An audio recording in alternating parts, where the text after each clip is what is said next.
warahmatullahi wabarakatuh. Waalaikumsalam warahmatullahi wabarakatuh. Perkenalkan, saya Wiko Widayanti, calon guru penggerak angkatan 9 dari UPTD Satuan Pendidikan SDN Basal Sari 2 Kabupaten Jember.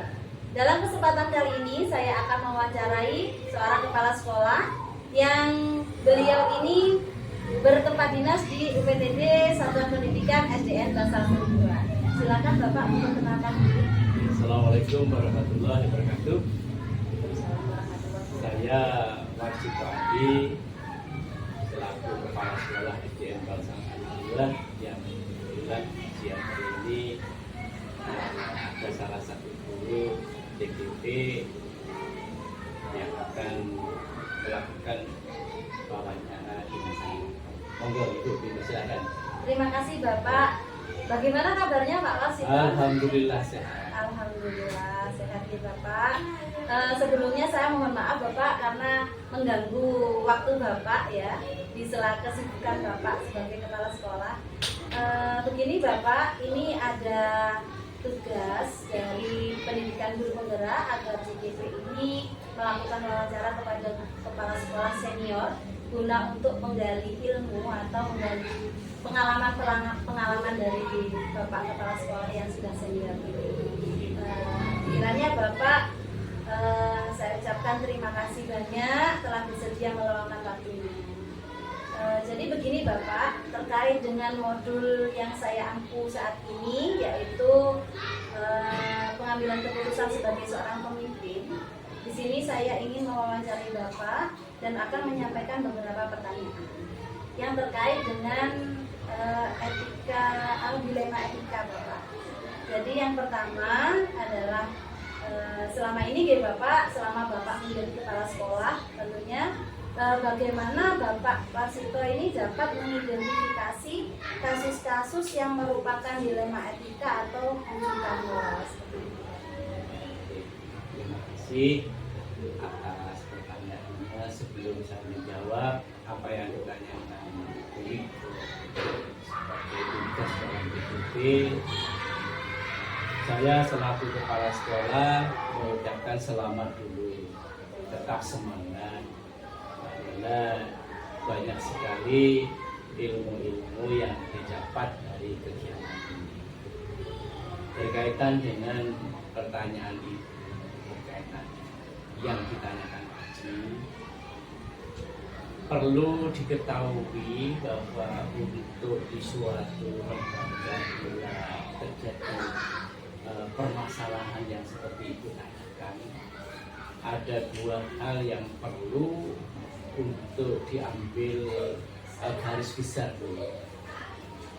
Yang pertama, bahwa kepala sekolah itu punya tujuan agar sekolahnya menjadi sekolah yang baik dan maju.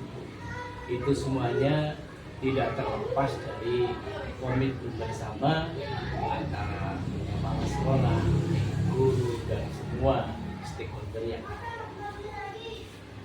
Sementara di sisi lain harus juga dibangun suatu hubungan yang harmonis antara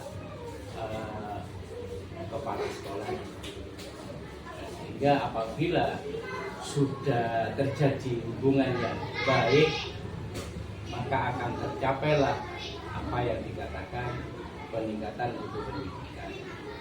Tetapi bagaimana seandainya terjadi dua hal yang berbenturan seperti yang ditanyakan tadi?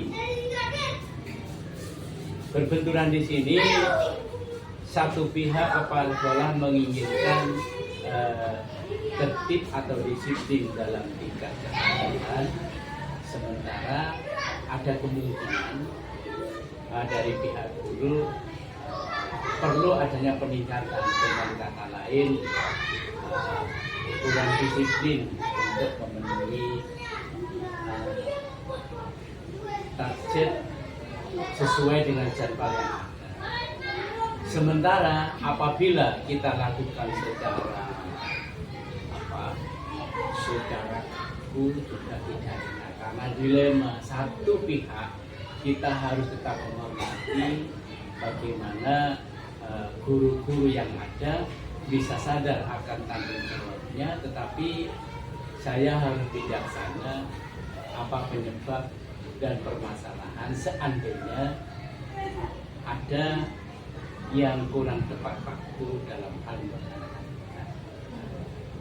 Disitulah ya yang terjadi benturan, salah satu pihak kepala sekolah menginginkan sesuai dengan jadwal yang ada, sementara guru-guru belum 100% bisa melaksanakan sesuai jadwalnya. Seperti itu.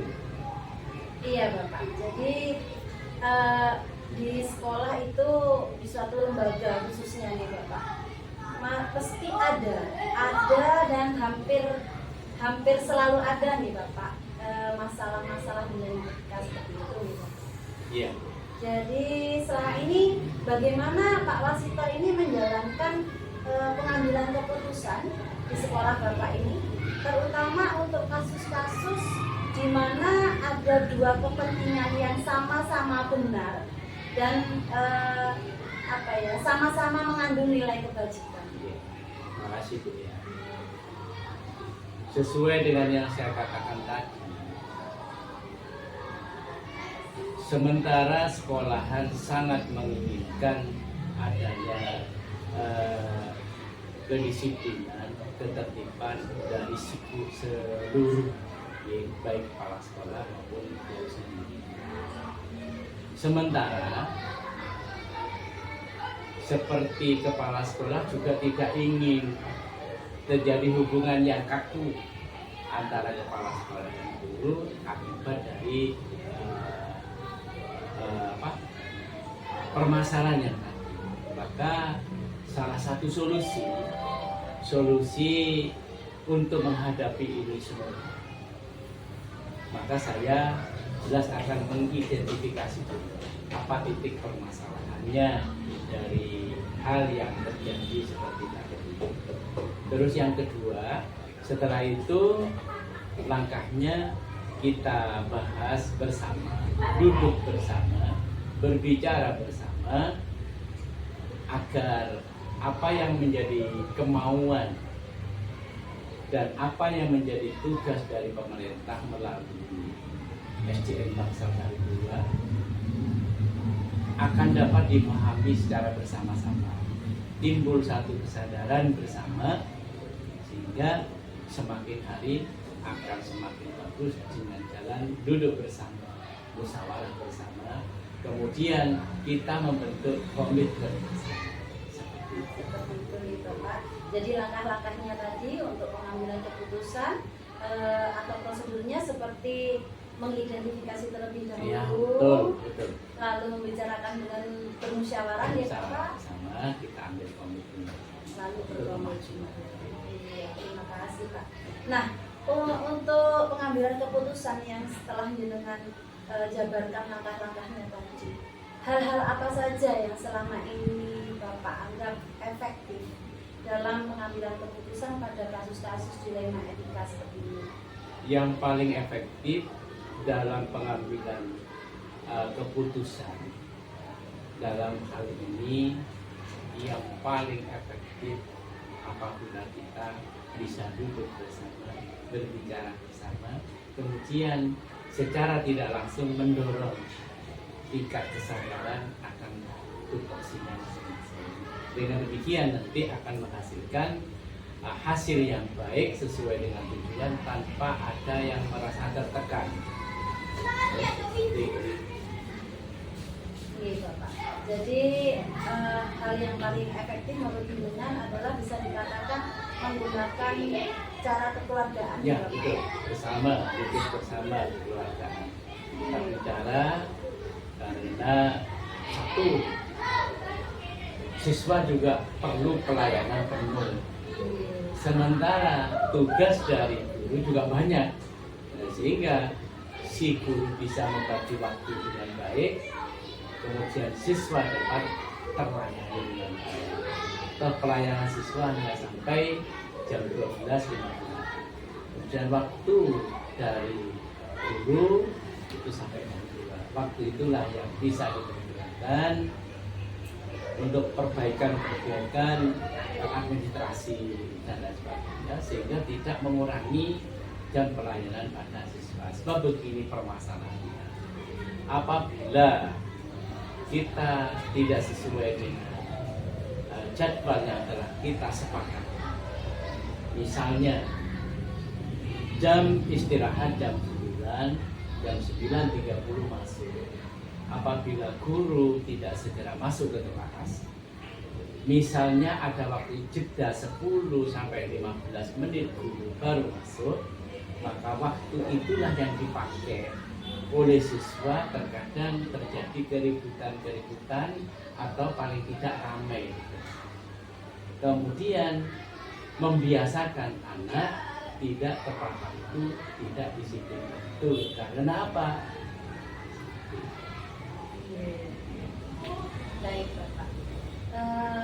Jadi apakah Pak Wasito ini memiliki sebuah tata cara atau jadwal tertentu lah istilahnya dalam sebuah penyelesaian kasus dilema etika?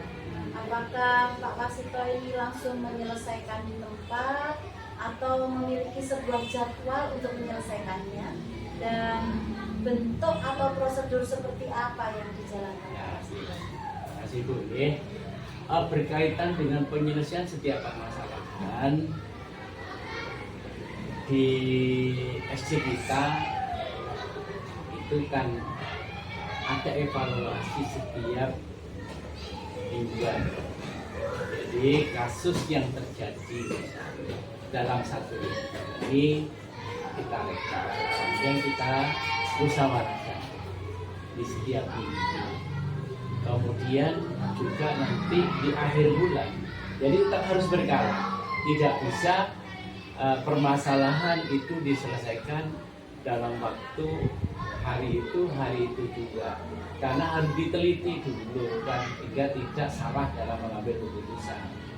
Kalau langsung belum ada penelitian sudah diambil keputusan, biasanya hasilnya kurang bagus, kurang bijaksana, dan hasilnya tidak bisa maksimal.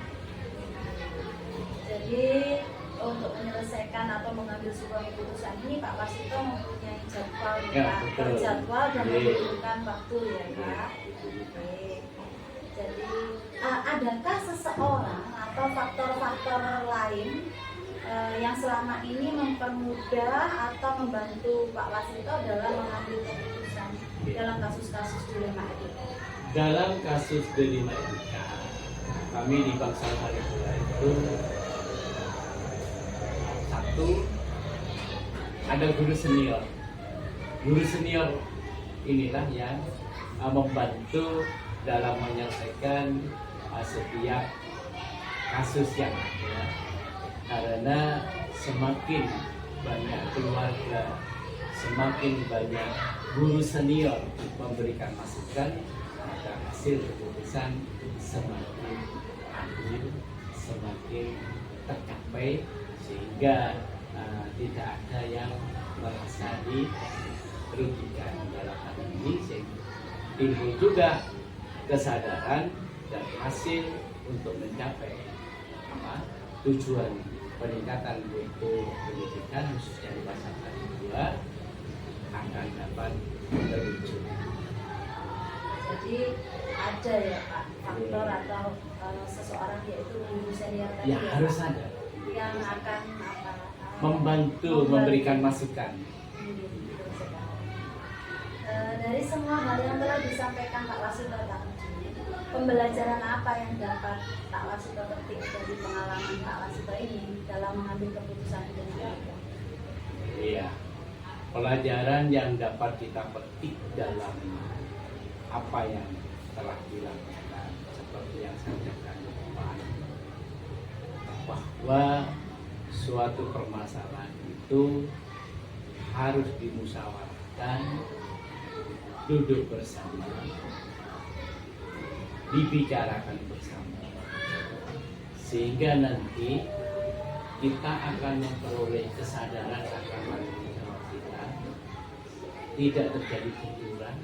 Jadi antara kepentingan sekolah untuk memajukan kualitas atau mutu pendidikan dengan keharmonisan dalam bekerja itu akan dapat terjalin dengan baik. Itulah garis yang dapat saya simpulkan.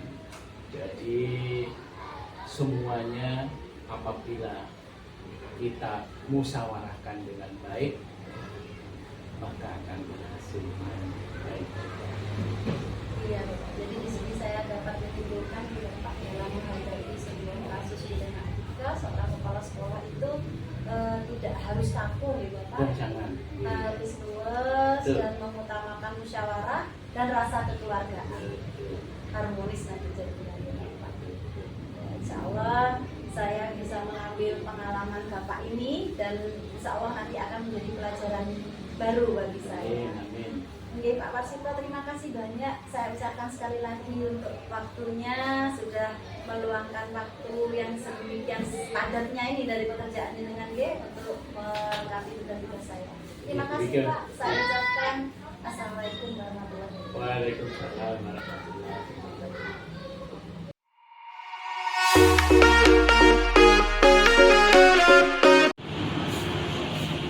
Assalamualaikum warahmatullahi wabarakatuh. Kembali bersama saya Wike Widayanti, calon guru penggerak angkatan 9 Kabupaten Jember dari UPTD Sadik SDN Bangsal-Sari 2. Kali ini saya akan mewawancarai seorang kepala sekolah dari SDN Bagian 1 yaitu Bapak Bahar. Assalamualaikum, Pak. Bagaimana keadaannya, Pak? Alhamdulillah sehat. Alhamdulillah. Monggo Bapak memperkenalkan diri dulu. Ya, nama saya Pak Haryanto, SDN Bagian 01 Kecamatan Bangsal-Sari Kabupaten Jember, selaku kepala sekolah. Terima kasih ya Bapak Bahar. Maaf saya mengganggu waktu dengan sebentar saja ya. Ini kaitan dengan tugas saya di pendidikan guru penggerak, yaitu mewawancarai kepala sekolah tentang dilema etika sebagai pemimpin, Bapak. Angkatan keberapa, Pak? Saya angkatan 9, Bapak. Oh, ya. Jadi masih ada di modul. Ya, Baik Bapak, boleh saya mulai ya wawancaranya? Ini Pak Bahar, selama ini Pak Bahar kan sudah menjadi kepala sekolah senior ini ya. ya. Jadi bagaimana Pak Bahar ini dapat mengidentifikasi kasus-kasus yang merupakan dilema etika atau rujukan moral. Jadi Bapak bagaimana mengidentifikasi, oh ini kasus ini. Monggo. Ya, terima kasih. Kebetulan saya memang jadi kepala sekolah ini baru 16 tahun. Oh lama cukup lama ya. Ya, jadi ada beberapa kasus yang ditanyakan berkenaan dengan DSP pajak. Salah satunya itu memang ada salah satu guru kebetulan dia di saudara karena sesuatu hal sebagian keuangan dari bos itu kena pakai. Nah, kena pakai karena diantaranya anaknya sakit dan sebagainya. Memang buat saya dilema, saya sudah memberitahu untuk tidak menggunakan dana tersebut. Tapi yang mau bagaimana, kalau memang uang dia dan keadaannya darurat, nah, memang termasuk guru tersebut kami panggillah diajak berbicara, istilahnya pada intinya dia salah dan itu ya seandainya memang dibutuhkan ya segera untuk adalah tak bagaimana. Jadi itu teridentifikasi sebagai kasus dilema etika nih Bapak ya. Ya. Yang selama ini Bapak lakukan ya. Bagaimana ini Bapak cara pengambilan keputusan di sekolah Bapak Bahar, terutama ya Pak untuk kasus-kasus yang seperti ini, di mana itu ada dua kepentingan yang sama-sama benar ya Pak, bingung ya menentukannya antara peraturan dan apa namanya perasaan ya Bapak, kasihan juga. Lalu langkah-langkah atau prosedur seperti apa yang biasa Anda lakukan selama ini Pak, untuk mengatasi kasus-kasus yang seperti ini? Memang konteksnya ini apa ya Mbak, istilahnya kami ini sebagai kepala sekolah juga waktu kalau melakukan tidak mungkin, tapi kenyataannya di lapangan itu ada yang semacam itu. Kami lakukan adalah menanyakan ruangan itu bisa disediakan kapan itu sebagai kepala sekolah, sehingga kalau dia itu masih bisa berarti kalau memang ruangan dibutuhkan ya permasalahannya sedikit. Setelah itu kami panggil kembali tentang apa namanya itu apakah sudah ada untuk dibelanjakan untuk digunakan oleh sekolah. Kalau memang belum ada, kami juga harus mencari solusi ya bagaimanapun berkaitan dengan itu yang jelas mengganggu kinerja. Supaya tidak mengganggu kinerja, setidak-tidaknya kami memberi solusi gitu ya, baik dari antar teman dulu, mungkin ya ditarangi dulu lah, atau kalau memang terlalu berat dan sebagainya kami juga berkomunikasi dengan pengawas, dengan tidak-tidaknya kami punya KPRI dan sebagainya, sehingga bisa dipinjami, setelah itu baru digunakan kepentingan sekolah uang-uang tersebut. Itu ya memang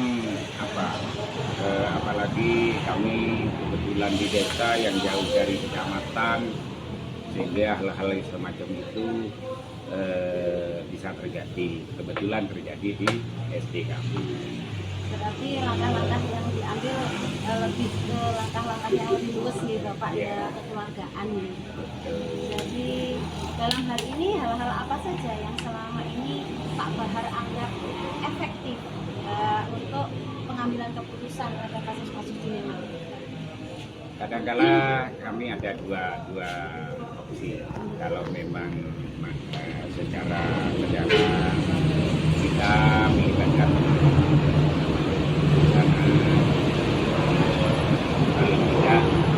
kalau tidak bermusyawarah mungkin awal dari dalam aja dulu. Kalau memang nanti solusi yang kedua yaitu yang terkait yang saya sebutkan tadi, kemungkinan dengan yang berkaitan atau kami juga punya operasi ya, sehingga biar KBM tetap berjalan, setidak-tidaknya menurunkan pemikiran itu, dan memang diusahakan supaya kalau permasalahannya memang anak atau keluarganya sakit ya dibantu. Kalau sudah ada kesembuhan disalahkan kembali bisa ditanggulangi. Ini Pak Bahar, apakah Pak Bahar dalam mengambil keputusan tadi, Pak Bahar ini mempunyai sebuah tata cara atau jadwal tertentu ya Pak untuk menyelesaikan kasus dilema etika ini? Apakah Pak Bahar ini langsung menyelesaikan di tempat setelah dengan mengetahui ada kasus seperti ini langsung diselesaikan, atau memiliki sebuah jadwal untuk menyelesaikannya Pak?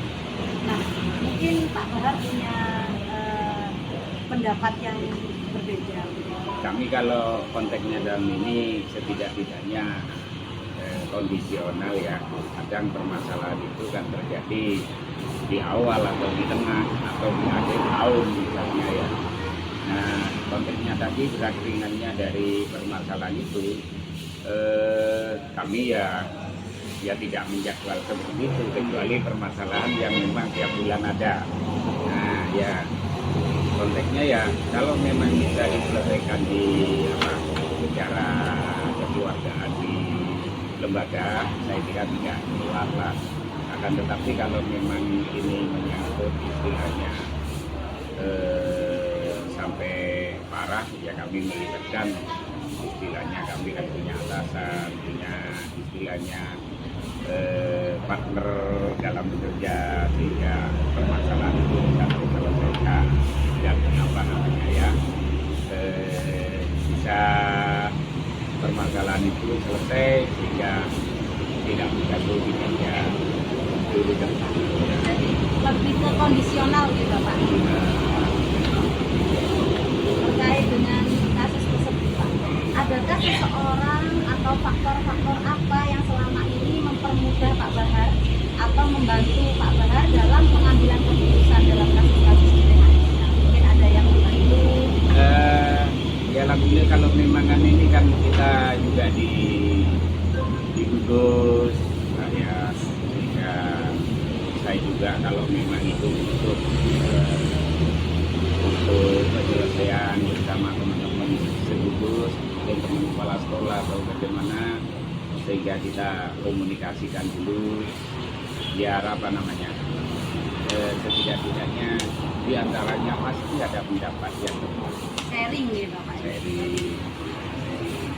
Oke Bapak, terakhir nih Bapak, dari semua hal yang telah disampaikan tadi, pelajaran apa yang dapat Pak Bahar petik dari pengalaman Pak Bahar ini dalam mengambil keputusan di lain etika? Permasalahan ini bisa terjadi di mana-mana kepada siapapun, akan tetapi untuk menyelesaikan dana itu ya yang penting utamakan musyawarah dan hati-hati, istilahnya permasalahan itu tidak meluas dan setidak-tidaknya dengan permasalahan ini membuat kelanjutannya ini tidak akan melakukan seperti itu lagi. Baik, Pak. Kesimpulan yang bisa saya ambil dari pengalaman Pak Bahar ini berarti dalam sebagai seorang pimpinan kita dalam mengambil keputusan itu memang benar-benar harus bijak gitu Pak, dan mempertimbangkan segala sesuatunya dan mungkin mengutamakan musyawarah kekeluargaan gitu Pak. Memang itu mudah, kenapa mau dipersulit, tapi setidaknya inilah ada kasus, ada permasalahan, kita harus mengambil hikmah. Semoga saya bisa belajar nih Pak dari pengalaman Pak Bahar ini selaku kepala sekolah senior. Siapa tahu nanti saya akan menjadi kepala sekolah juga seperti Pak Bahar. Amin. Mudah-mudahan pengganti kita yang sudah tua-tua ini. Terima kasih Pak Bahar atas waktunya. Mohon maaf sudah mengganggu. Saya ucapkan terima kasih. Sama-sama, mudah-mudahan lancar dan sehat Amin, amin. semua. Ya.